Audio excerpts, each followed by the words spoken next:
Hello friends, welcome to how to do channel. எல்லோரும் நலமாக இருக்கீங்களா? ஓகே, இன்றைக்கி சாதம் மத்தியானம் கொஞ்சம் மீஞ்சிருச்சுன்னா நம்ம அதை வேறு விதமாக எப்படி பண்ணலாம். நம்ம வத்தல் போடுவோம், எல்லாம் பண்ணுவோம் இல்லையா? இது ஒரு டிஃபனாக கூட பண்ணிக்கலாம். எப்படின்னு பார்க்கலாம். ஒரு கப் சாதம் எடுத்துக்கோங்க, அதை நல்லா பிசைஞ்சு விட்டுக்கோங்க, மசிச்சுக்கணும் நல்லா. அப்புறம் ஒரு மீடியம் சைஸ் உருளைக்கிழங்கு ஒரு கப் நிறையா வேக வச்சு மசிச்சு இந்த சாதத்து கூட போட்டு நல்லா பிசைஞ்சுக்கோங்க. சாதமும் உருளைக்கிழங்கும் நல்லா பிசைஞ்சுக்கணும்.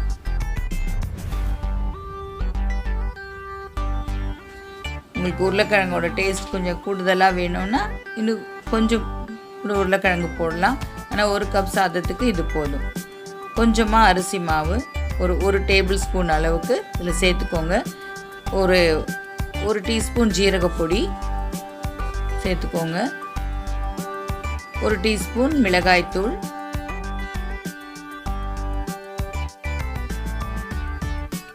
இந்த மசிச்சு வச்சிருக்கிற சாதம், உருளைக்கிழங்கு, அரிசி மாவு அதில் சேர்த்துக்கலாம்.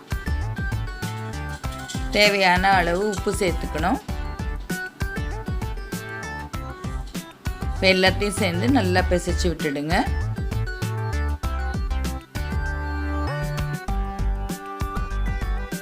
கொஞ்சம் கையில் எண்ணெய் தடவிட்டு நல்லா பிசைஞ்சு விட்டுடலாம்.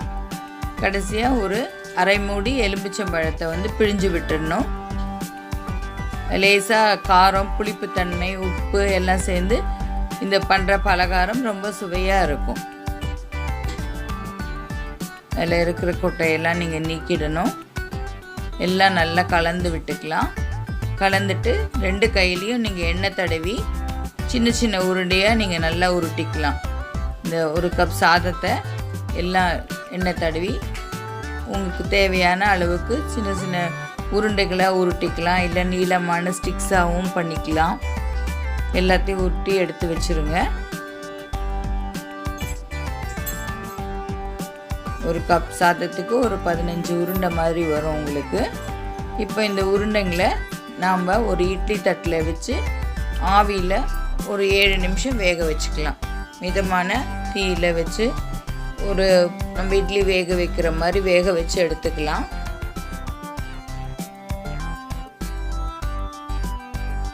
அப்புறம் அது ஒரு 7 நிமிஷம் முடிஞ்ச உடனே அது வெந்திருக்கும்னு பாருங்கள். அதை எடுத்துட்டு நீங்கள் கொஞ்சம் ஆற விடணும். அப்புறம் ஒரு வாணலில் கொஞ்சம் எண்ணெய் சேர்த்துக்கலாம். ஒரு ஸ்பூன் கடுகை பொரிய விடுங்க.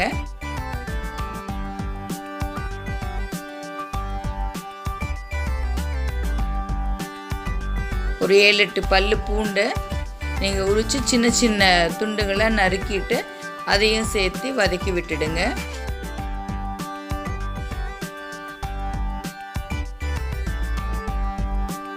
ஒரு 2 பச்சை மிளகாய் கீறி போட்டுக்கோங்க.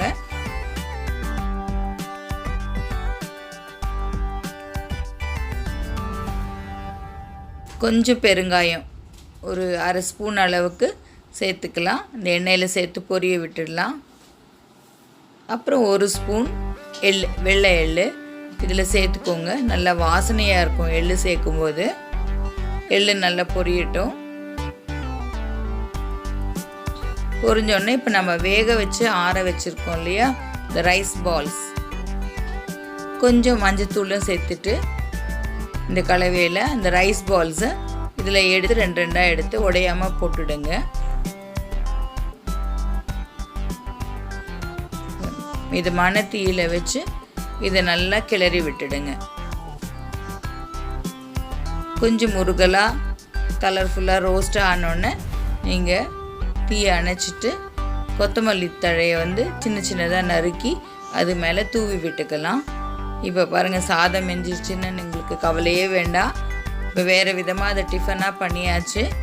இதை நீங்கள் சாம்பாரோ இல்லை எந்த கார சட்னியோ தொட்டு சாப்பிட்டுக்கலாம். பாருங்கள், கலர்ஃபுல்லாக அழகாக இருக்குது. கொஞ்சம் மொறுமொறுப்பாகவும் இருக்கும். நீங்கள் சாப்பிட்டுக்கலாம், சுவையாக இருக்கும். இந்த வீடியோ உங்களுக்கெல்லாம் கண்டிப்பாக பிடிச்சிருக்குன்னு நினைக்கிறேன். கமெண்ட் பாக்ஸில் மறக்காமல் செஞ்சு பார்த்துட்டு எப்படி இருந்ததுன்னு கமெண்ட்ஸ் போடுங்க. இந்த வீடியோ பிடிச்சிருந்தா நீங்கள் எங்களுக்கு லைக் பண்ணுங்கள், ஷேர் பண்ணுங்கள். மறக்காமல் சப்ஸ்கிரைப் பண்ணுங்கள். எல்லோரும் சேஃபாக இருங்க. Thank you for supporting. தேங்க்யூ.